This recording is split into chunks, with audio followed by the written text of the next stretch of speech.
mendengarkan podcast ini.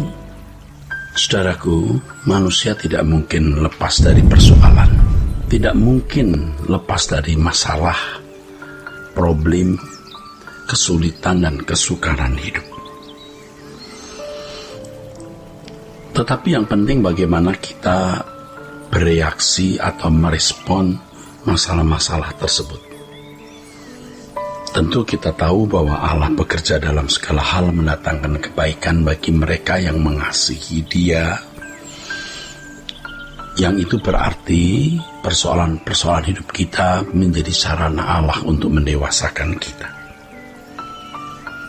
Tetapi secara fakta, secara faktuil, banyak orang Kristen yang tidak bereaksi atau merespon masalah dengan bijak. Pada umumnya orang bersungut-sungut, marah, kesal terhadap masalah yang harus dia hadapinya. Dan biasanya tentu dia akan mencari kambing hitam atau mencari penyebab dari persoalan tersebut. Hal inilah yang membuat persoalan, kesulitan, kesukaran, problem tidak membuahkan buah yang baik dalam kehidupan rohani seseorang.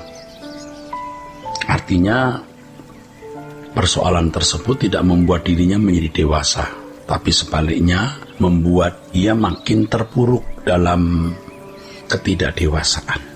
Orang-orang seperti ini, yang marah, kesal terhadap masalah yang dihadapi dan mencari kambing hitam atau penyebab adanya persoalan itu, yaitu membangkitkan kebencian, dendam terhadap orang lain.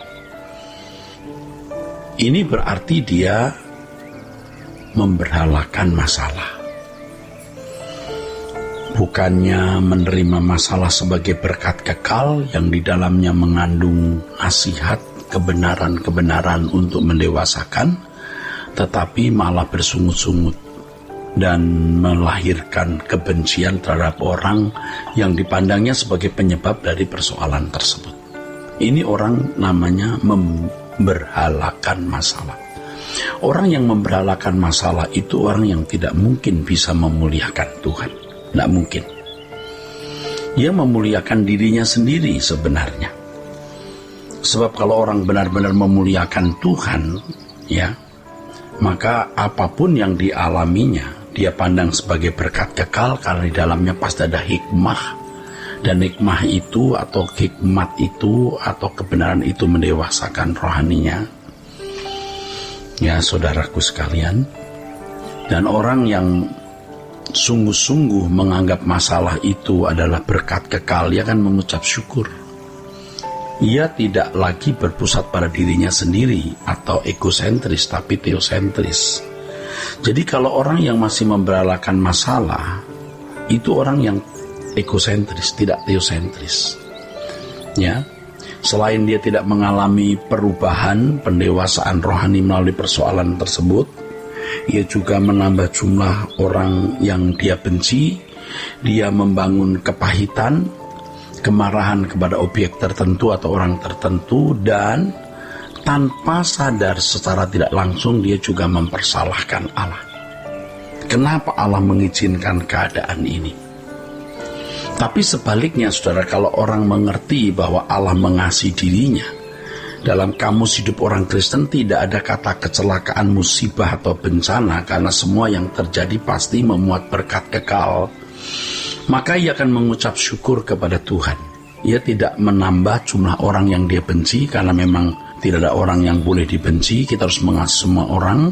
Ia tidak membangun kepahitan di dalam dirinya, tapi belajar melepaskan pengampunan. Dan memang mengampuni itu sakit, tetapi dengan cara begitu seseorang didewasakan.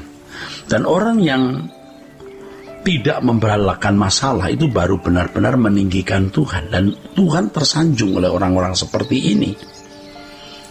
Dia tidak akan mempersalahkan Tuhan, dia tidak marah terhadap Tuhan, dia akan berterima kasih karena kejadian itu pasti memuat atau mengandung kebenaran yang mendewasakan dirinya. Nah, inilah orang-orang yang bisa disebut telah selesai dengan dirinya sendiri. orang yang telah selesai dengan dirinya sendiri, orang yang tidak akan menuntut Tuhan membahagiakan dirinya, bahkan ketika Tuhan membawa dia kepada keadaan-keadaan sulit, bahkan seakan-akan Allah sendiri yang melukai dia tetap mengucap syukur dan mempercayai Allah. Seperti Yesus yang walaupun seakan-akan Bapa tidak membela dia mati di kayu salib dengan keadaan begitu mengerikan, begitu miris, begitu keji, ia tetap menaruh percaya kepada Bapa di surga, tidak menaruh curiga, dan dia berkata, ke dalam tanganmu kuserahkan rohku. Nah, ini tingkat penyerahan yang benar. Mestinya kita belajar untuk begini, saudaraku. Kita semua belajar. Jangan memberhalakan masalah, tetapi kita memuliakan Allah dan mengucap syukur atas masalah yang Tuhan izinkan kita alami tersebut. Ya saudaraku, dengan demikian kita mengalami pertumbuhan rohani yang baik. Kalau kita memandang semua kejadian, semua peristiwa, semua persoalan, semua kesulitan, semua kesukaran dengan kacamata kekekalan, semua menjadi kecil, saudara, menjadi ringan kita memikulnya. Apalagi kalau kita sadar bahwa persoalan-persoalan tersebut bisa mendatangkan kemuliaan kekal. Wah, kita akan berterima kasih, ya saudaraku. Oleh sebab itu kita harus memiliki cara pandang atau perspektif, sudut pandang yang benar, yaitu berbasis kekekalan. Basis pemikiran kita harus basis pemikiran yang terkait dengan kekekalan. Kalau kita memandang persoalan kita dengan kacamata kekekalan, kecil. Sebab masalah-masalah ini sementara. Pasti ujungnya akan tiba, pasti akan berakhir. Nah, bersyukur kalau persoalan itu berakhir, telah membuahkan pendewasaan rohani dalam hidup kita. Syukur kalau sampai bisa begitu, saudaraku. Syukur banget, saudara. Jangan sampai persoalan itu berlalu tanpa kita menikmati berkat kekal yang Tuhan sediakan.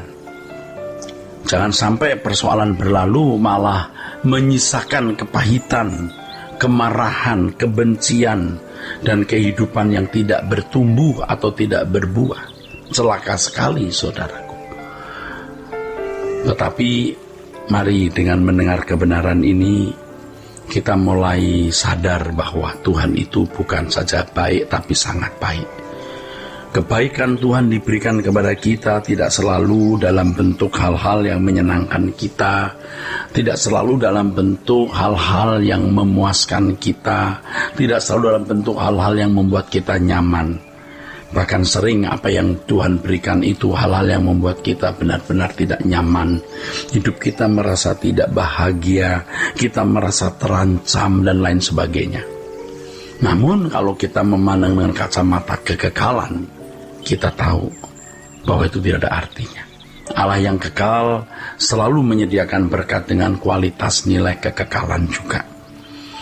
Allah yang kekal tidak mungkin memberikan kepada kita sesuatu yang bersifat fana, hanya dinikmati oleh fisik tubuh fana kita.